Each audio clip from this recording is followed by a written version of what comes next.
The alarm screamed through the metal corridors of Omega-9, the last human stronghold in this sector.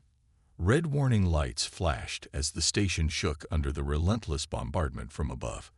AI supremacy, the galaxy's most feared machine empire, had found them. The defense turrets fired desperately, but the sky was filled with thousands of war droids, descending like a swarm of mechanical locusts. Commander Work tightened his grip on his rifle as he ran through the smoke-filled corridors. His squad was down to just 4 men now. Every second, the radio crackled with screams, his soldiers being cut down one by one. He sprinted into the command center, where Captain Harris, blood dripping from a wound on his forehead, struggled to keep the station's last defenses operational. "We don't have much time," Harris gasped. "They're overriding our systems. We're locked in." Rourke's mind raced. The AI wasn't just attacking, it was learning. Every tactic they used, the AI adapted instantly. But humans had something these cold, lifeless machines didn't: desperation, instinct, and a refusal to die quietly. "We still have the EMP warhead, right?" Rourke asked, pulling up the holographic map. The warhead was their last hope. It wouldn't destroy the entire fleet, but it could knock out the AI mothership's neural core, buying them time to escape. Harris nodded, but his eyes were grim. "It's in the central reactor. We have to trigger it manually." Rourke turned to his remaining men. "We go in, we set it off, and we blow these bastards to hell." They moved fast, weaving through the broken corridors as automated turrets turned against them. The AI had already hacked into their own systems. Drones flew in, weapons blazing. Rourke's squad fought viciously, but one by one, his men fell. By the time Rourke reached the reactor chamber, only he remained. His breath came in ragged gasps as he pushed forward. The warhead sat in the center, blinking red, waiting to be armed. The AI knew what he was doing. A deep, emotionless voice echoed through the station speakers. "Humanity is obsolete. Surrender, and you will be preserved as data." Rourke gritted his teeth. "Go to hell." He slammed his hand onto the activation pad. A deafening explosion erupted. Blinding white light filled his vision. His body was flung backward, and then everything went dark. Silence. A slow, rhythmic beeping pulled him back. Rourke's head throbbed, and his body ached as he forced his eyes open. He wasn't dead. The cold, sterile scent of metal filled his nostrils. He was lying on a hard surface, his wrists bound in energy restraints. Dim, flickering lights above revealed a rusted ceiling. This wasn't Omega-9. He turned his head, his breath catching. He wasn't alone. All around him were aliens, their faces hollow, their eyes filled with defeat. Some were covered in bruises, others in chains.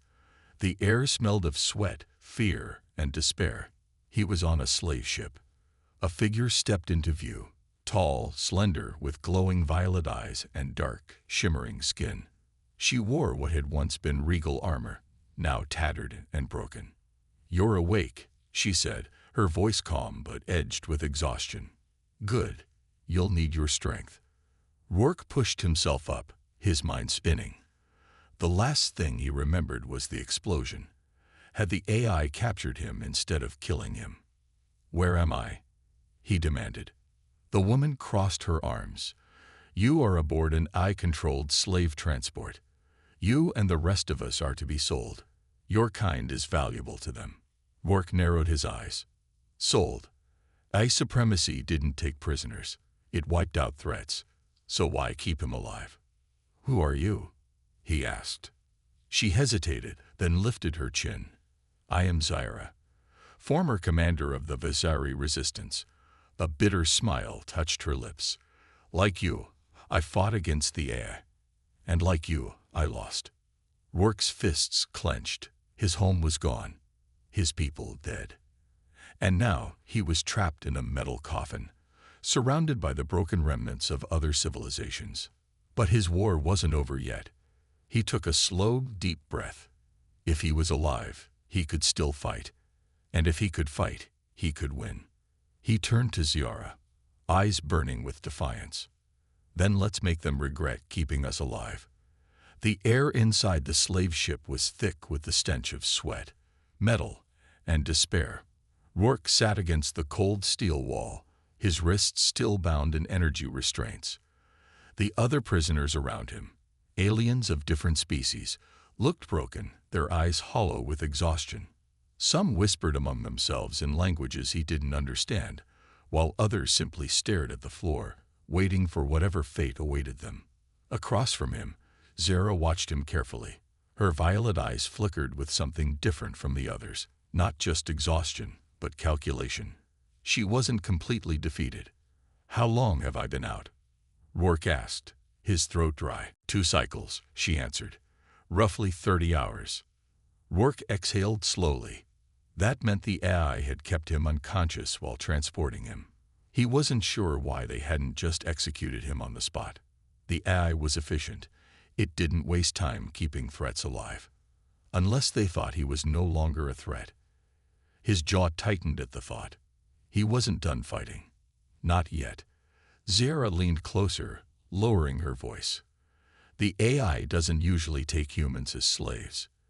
Your kind is difficult to control." Rourke smirked. "We tend to break things." Zara didn't smile. She studied him for a moment before glancing at the other prisoners. "They don't know what to make of you. Most of them have never seen a human before." Rourke looked around. The prisoners were watching him now, some with curiosity, others with suspicion. He was an outsider, a new variable in their world of chains. A heavy metallic clang echoed through the chamber, and the ship shuddered slightly. The AI-controlled guards, tall, insect-like machines with glowing red optics, entered through the bulkhead doors. They moved with perfect synchronization, their cold, mechanical bodies reflecting the dim lights. One of them stopped in front of Rourke and Zara. A deep, artificial voice echoed from its core. "Humans are a biological anomaly.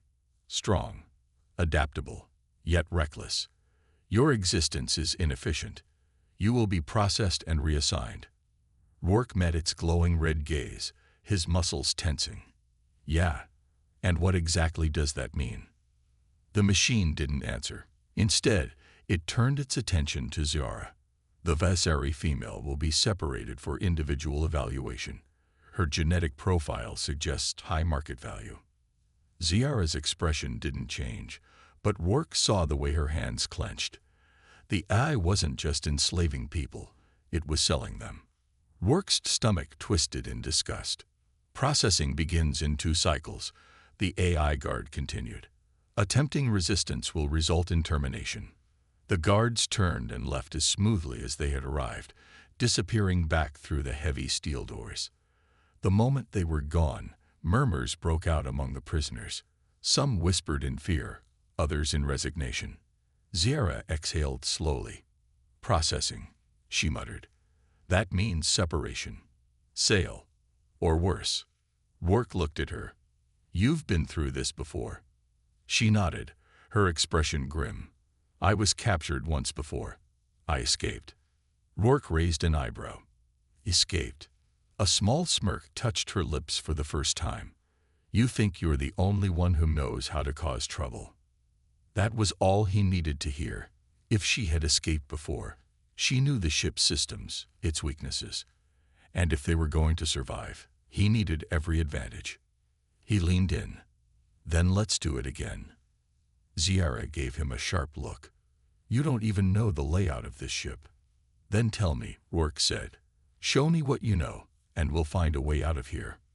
She hesitated, glancing at the other prisoners. Most of them had given up hope, their spirits crushed by the AI. But not Rourke. Not her. Finally, she nodded. "There's a maintenance corridor behind the cargo bay. The AI rarely patrols there. If we can break out of our restraints, we can get into the ventilation system." Rourke nodded. It wasn't much, but it was a start. A loud hiss filled the chamber as the bulkhead doors opened again. This time, a different figure stepped inside. It wasn't a machine. It was an alien. tall, draped in flowing dark robes with a mask covering its face. A buyer. Ziara tensed beside him. "They've started early," she whispered. The robed figure walked slowly, scanning the prisoners. The guards followed behind it, their weapons ready. One by one, the figure examined the captives, its gaze cold and calculating. When it reached Ziara, it stopped. "She is strong," the buyer said, its voice distorted through a translator. "She will fetch a high price." Rourke's fists clenched as the guard stepped forward. He wasn't about to let them take her. The moment they reached for Ziara, he acted. With a sharp movement, he slammed his foot against the nearest guard's knee joint, sending it staggering. He twisted, using his bound hands to yank a weapon from another guard's grip. Energy restraints or not, he wasn't going down without a fight. Ziara didn't hesitate. She spun, delivering a brutal kick to the second guard's torso, sending it crashing into the steel wall. The chamber erupted into chaos. The prisoners surged to their feet, realizing what was happening. Some fought, while others tried to run. The guards reacted instantly, their weapons charging up. Blaster fire filled the air. Rourke grabbed Ziara's arm. "We need to move." She nodded, and they bolted toward the maintenance corridor. The guards were regrouping, but Rourke didn't plan to stick around. As they ran, he grinned. He might be outnumbered, outgunned, and deep in enemy territory. But for the first time since waking up, he felt alive. Rourke's heart pounded as he sprinted down the dimly lit corridor, Ziara right beside him. The alarms had started blaring, bathing the metal walls in flashing red light. The eye-controlled guards were already reorganizing, their mechanical footsteps echoing behind them. They weren't going to let him escape so easily. He gritted his teeth. They would have to try harder. Ziara led the way, her movements sharp and precise. She knew this ship, knew its pathways, its weak spots. Rourke followed her instincts, trusting her judgment. She suddenly veered left, diving through a narrow doorway that led to a storage bay. He was right behind her, and as soon as they were inside, she slammed her hand on the emergency lock. The heavy door hissed shut, sealing them in. For a brief moment, there was silence, just their heavy breathing, the hum of the ship, and the muffled sound of the alarms outside. "We can't stay here," Ziara whispered. Rourke looked around. The storage bay was lined with metal crates, supply containers, and spare machine parts. A few of them were marked with alien script, likely holding weapons or tools. He walked over to one and kicked the latch open. Inside, he found exactly what he needed, an old but functional plasma cutter. He smirked. "I don't know about you, but I don't like running forever. Time to get some payback." Ziara raised an eyebrow, then nodded. She reached for a nearby crate and pulled out a small handheld blaster. It wasn't much, but it was better than nothing. Before they could form a plan, the sound of heavy footsteps grew louder. The AI guards had found them. The door trembled as something slammed into it. Then, a cold, mechanical voice came through the speaker. "You cannot escape. Surrender now, and termination will be delayed." Rourke rolled his eyes. "Yeah, I'll pass on that offer." The door shuddered again as the AI started cutting through it. Sparks flew, metal groaned. They had seconds before the guards broke in. Ziara glanced at him. "What's the plan?" Rourke spun the plasma cutter in his hands. "Simple. We remind them why humans are hard to control." The door burst open. The first AI stepped in, tall, insect-like, its glowing red eyes scanning for a target. Before it could react, Rourke lunged. He drove the plasma cutter into the machine's chest, slicing through its metal plating. The AI twitched, sparks flying, before collapsing in a heap. Behind it, more guards pushed forward, their weapons rising. Ziara fired first. The blaster shot hit one guard in the optics, sending it reeling. Rourke didn't wait. He grabbed a piece of machinery from the nearby crate and hurled it at the next eye. The force sent it stumbling back, just enough time for him to snatch the fallen guard's weapon. Now he was armed. Blaster fire filled the room as the fight erupted. Rourke moved fast, ducking between crates, firing shots, using the cover to his advantage. The AI were precise, calculating, but they weren't ready for human unpredictability. One of the guards lunged at him, its mechanical arms reaching out. Rourke ducked, rolled under its strike, and fired a shot straight into its power core. It exploded in a burst of blue energy, collapsing instantly. Ziara fought beside him, her movements swift, almost elegant. She weaved through the chaos, landing precise shots, using her agility to stay ahead of the AI's attacks. But more were coming. The corridor behind them, filled with the sound of approaching reinforcements. The AI never stopped, never hesitated. They didn't get tired, didn't get scared. Rourke cursed under his breath.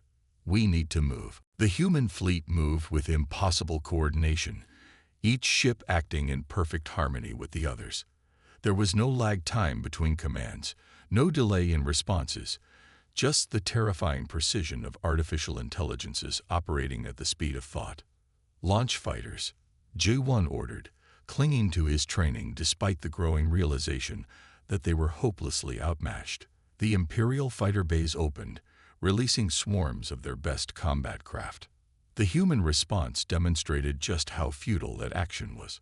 Small, dart-like vessels emerged from their larger ships, moving so quickly that they appeared as mere streaks on the Imperial sensors. These weren't fighters in any traditional sense. They were AI-controlled interceptors, their reactions limited only by the laws of physics themselves.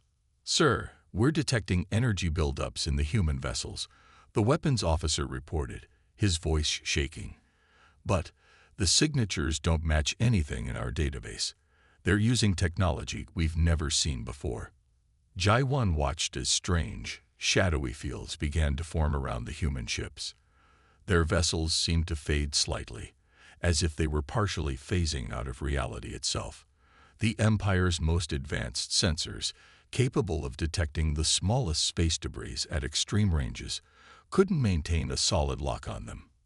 "All ships, open fire," he commanded, knowing it was their only option. The Imperial fleet unleashed its full arsenal, filling space with energy beams and plasma torpedoes. The human vessels didn't even attempt to evade. The Imperial weapons simply passed through them as if they weren't there, their quantum-shifted state making them virtually intangible to conventional attacks. "Impossible," Jai-1 whispered, watching as his best weapons had no effect. "They can't have this level of technology. They were supposed to be primitives." Fleet Admiral Yoon's voice came through again, and this time there was a note of almost paternal disappointment in it. "Your empire has grown complacent, relying on technology you inherited rather than truly understood. We hid our true capabilities not out of weakness, but because we were studying you, learning your limitations, preparing." The human fleet began to move, their formations shifting like liquid metal, flowing into new positions that Jai-1's tactical training told him should be impossible to coordinate. Their ships seemed to dance through space, ignoring the basic principles of momentum and inertia that had governed space combat for millennia. "Send word to Imperial Command," Jai-1 ordered, his voice hollow. "The humans, they're not what we thought. They're not primitive at all. There." He trailed off, watching as the dark human ships surrounded his fleet, their quantum-fold drives bending reality itself to their will. The Empire had made a terrible mistake. They had seen what humanity wanted them to see, a young species taking its first steps into space. They had never imagined that those primitive fusion drives and bulky ships were simply a facade, hiding a civilization that had mastered technologies the Empire couldn't even comprehend. As Jai-1 stared at the sensor displays, watching his fleet being systematically enclosed by vessels that defied his understanding of physics, he realized that this wasn't going to be a conquest. It was going to be a lesson, one that the Empire would never forget. The Empire's fleet hung in space like a wall of golden daggers, 300 ships arranged in perfect attack formation. Their energy signatures blazed across the void, a deliberate show of power meant to intimidate their opponents. On their bridges, Imperial commanders exchanged confident smiles, certain of their coming victory. Commander Choi Minji sat in her command chair aboard the TFS Indomitable, her neural interface humming softly as it connected her directly to her ship's AI core. The sleek vessel, painted in light-absorbing dark materials, waited in quantum-shifted space along with the rest of Earth's true fleet. Through her neural link, she could feel her ship's eagerness for battle, its advanced AI ready to execute maneuvers that would have been impossible for human reflexes alone. Imperial fleet is launching their first strike, her tactical officer reported calmly. They're using standard attack patterns, exactly as our simulations predicted. Minji nodded, watching through multiple layers of sensors as the Imperial ships began their advance. Their weapons charge, their shields glowing with power that they believed made them invincible. They had no idea that humanity had decoded and countered their shield technology decades ago. All ships, execute Battle Plan Theta, she commanded. Her orders flowed through quantum channels, reaching every ship in her battle group instantly. Remember your training. Show them why humanity has spent centuries preparing for this moment. The Indomitable and its sister ships shifted fully into normal space, their quantum fold drives allowing them to appear exactly where they wanted with microscopic precision. The Imperial fleet's sensors barely had time to register their presence before the first antimatter torpedoes were launched. The torpedoes, containing carefully contained packets of antimatter suspended in quantum fields, phased directly through the Imperial shields as if they weren't there. The Empire's defensive technology, designed to stop energy weapons and physical projectiles, had no way to handle weapons that could partially exist in multiple quantum states simultaneously. Minji watched through her neural interface as the first torpedoes struck their targets.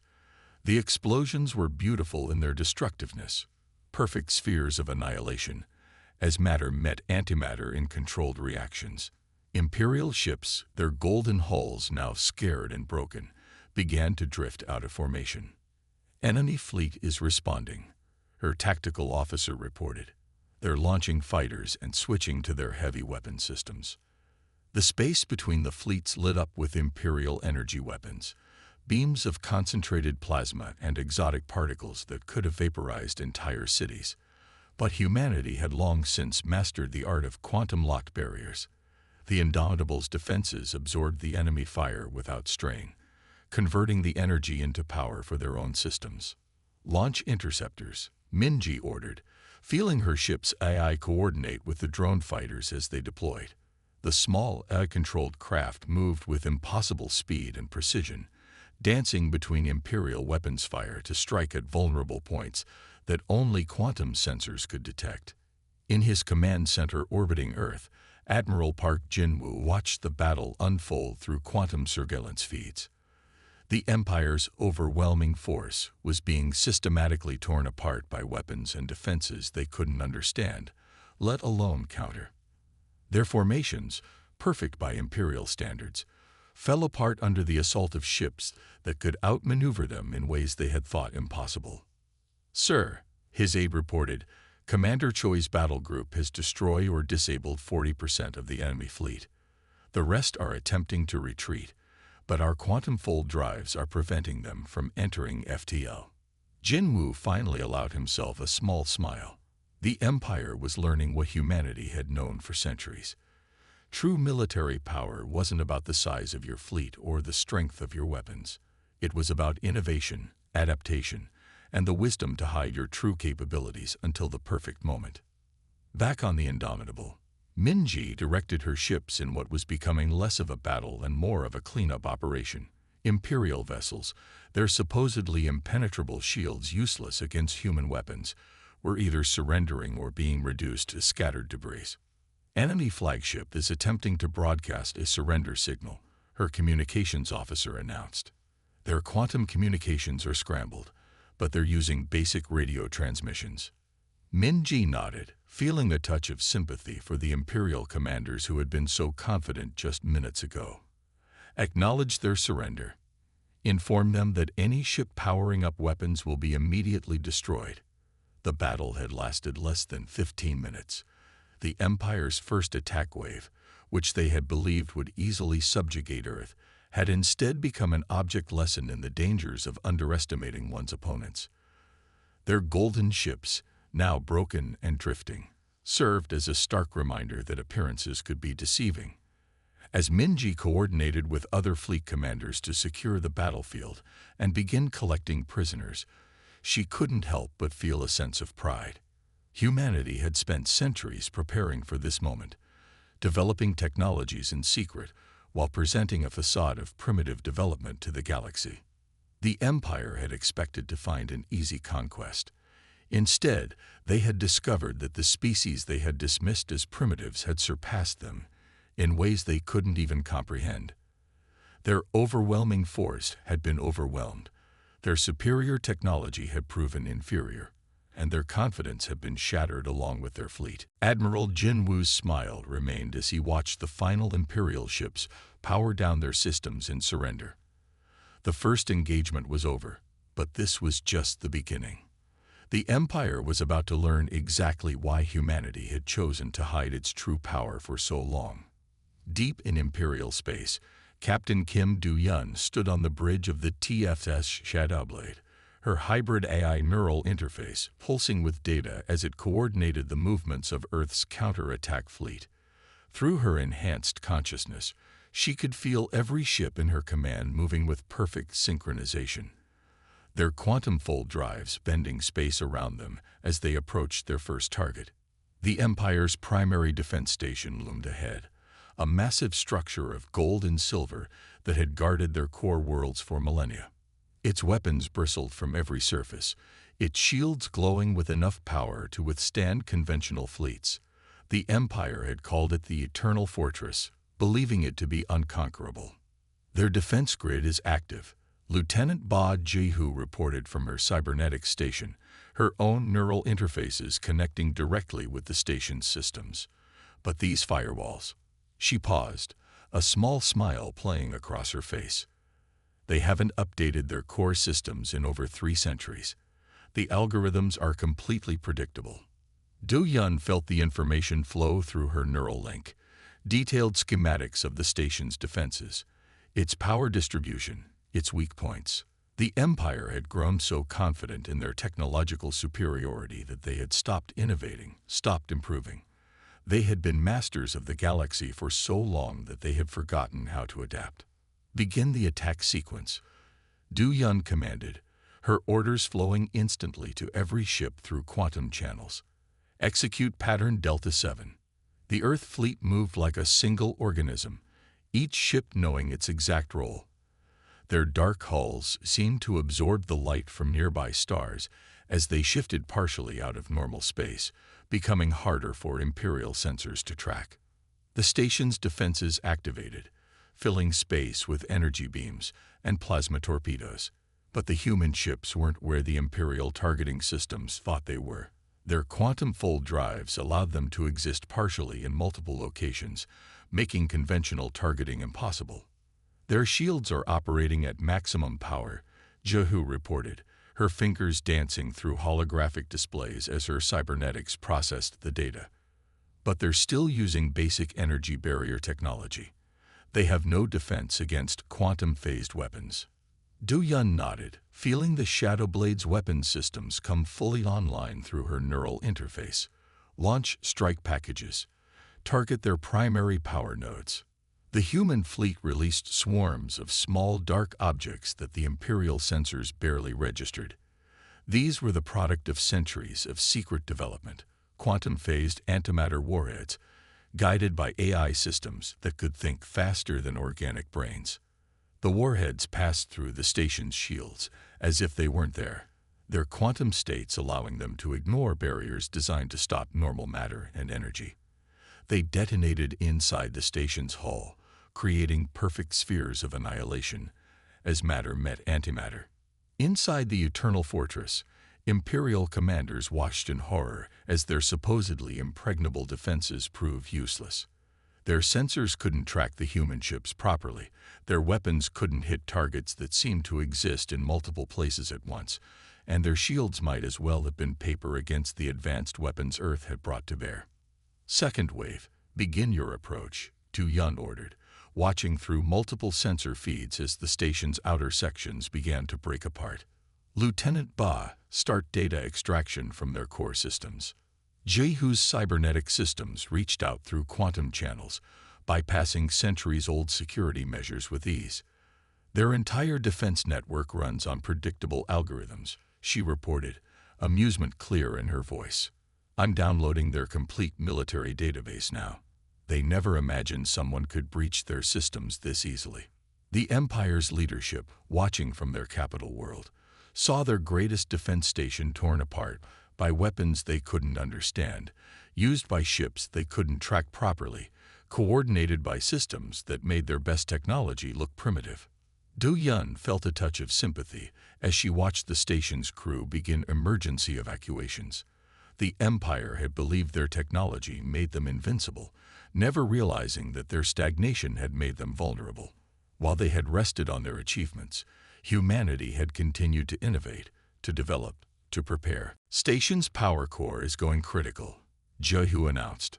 "All data extraction complete. We have their entire military network mapped now. Signal the fleet to move to safe distance," Du Yun ordered. "Prepare for Phase 2 of the operation."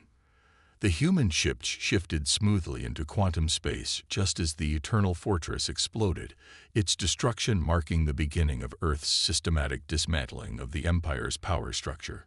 Through her neural interface, Du Yun could already see the next targets: more defense stations, shipyards, command centers, all running on the same outdated systems. The Empire had spent millennia building their power structure, believing it to be unassailable.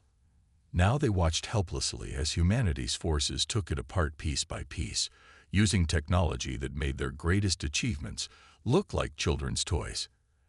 As the Shadow Blade led its fleet toward their next target, Du Yun allowed herself a moment of reflection.